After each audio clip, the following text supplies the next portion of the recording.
try to relate what my life has taught me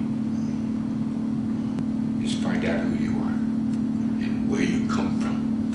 And that builds the self-dignity and self-respect that is necessary to grab a hold of life and do something about it. I'm better or stay. Hello, my relatives. Today is a good day. It certainly is for me. I got the good news today, and it'll be confirmed a month from now. But I beat it, folks. I beat cancer. I beat the death penalty, man. You know, I didn't know how close I was.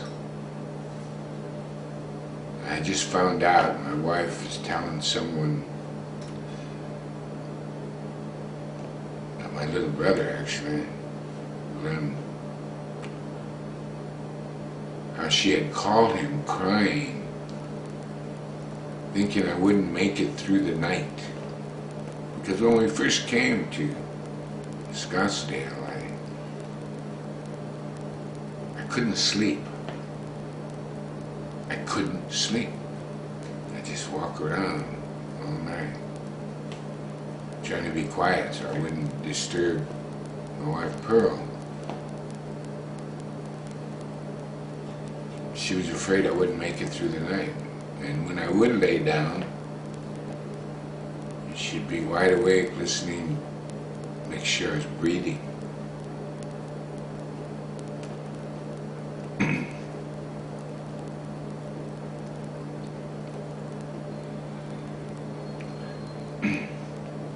That's what bothered me the most about this, is the effect it was having on my wife. Well, now it's over. I won.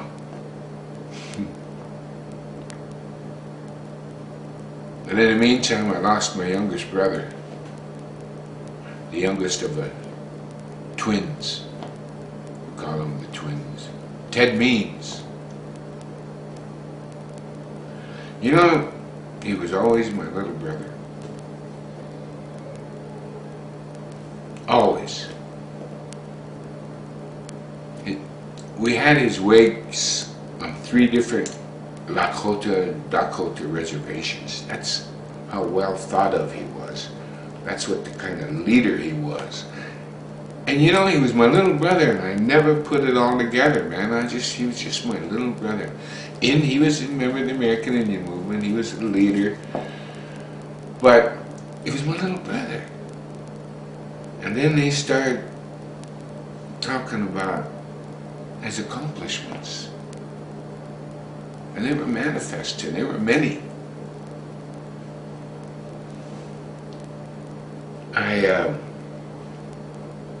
I told stories about when he was little and other things that the people back home didn't know.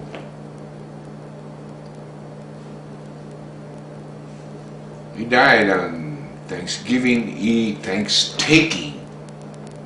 Eve night.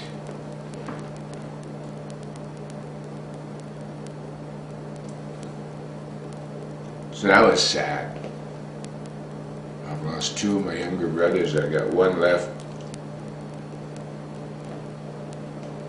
And I've got my Unka brothers, we say in our language, my adopted brothers. At any rate, that's the sadness part. But as I mentioned before, especially concerning death, I'm going to miss him, but I know he's off with the ancestors. He deserves it. That's what his life was all about. So it's good. He's happy. He's happy, he's at peace.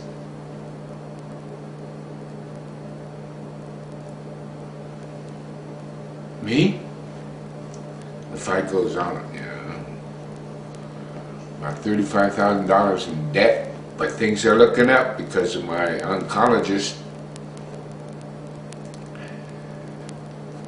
I'm essentially cancer-free now.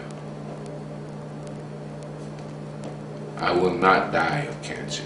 He just assured me that today.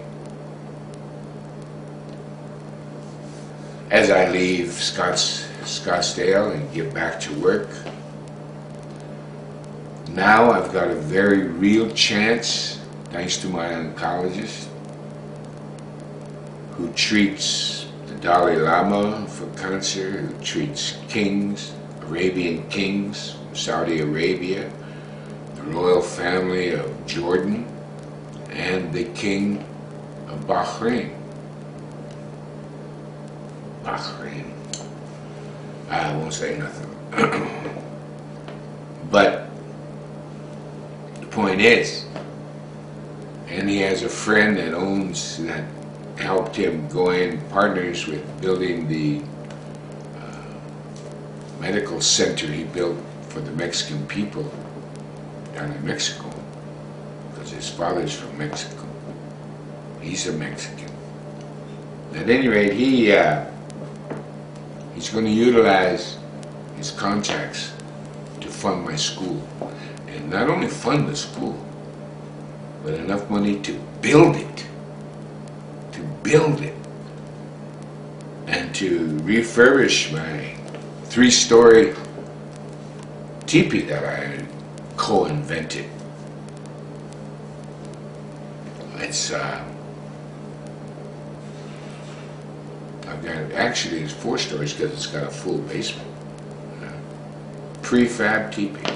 I co-invented. At any rate, that's looking up.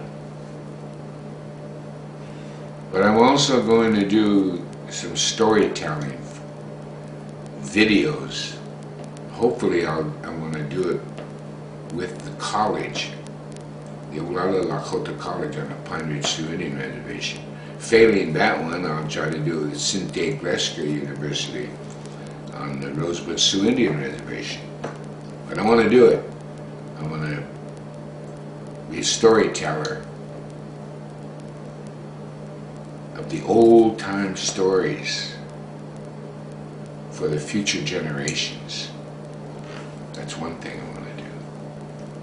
Another thing I want to do. And then I want to make sure the Republic of Lakota becomes an international entity, recognized. And we have a strategy, we have an international strategy, and I'll get to that in future commentaries. But right now, that's what I'm going to do, is make sure that my people are liberated. My people once again know what freedom is all about. Because America has forgotten about it. They've given up on it for convenience. That's what this society, I've said it before, I'm going to say it again and again and again. All this society is convenience. Hell with the Constitution. Let the government be oppressive and corrupt. As long as we're convenient. Well, that is over with now. And I've tried to warn you all with the facts, the economic facts of the United States government. We have to understand America as a worldwide force. It's now over. I mean, look at Russia. And China. Russia just told the United States, lay off Syria. China told them, lay off Iran. What's going to happen? Doesn't that sound like a Lakota home dog barking? You hear that? I like it. Reminds me of home. At any rate, I'm hoping that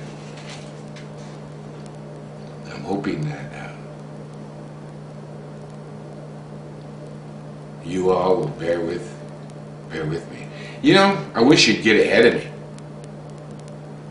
and reconstitute freedom in America.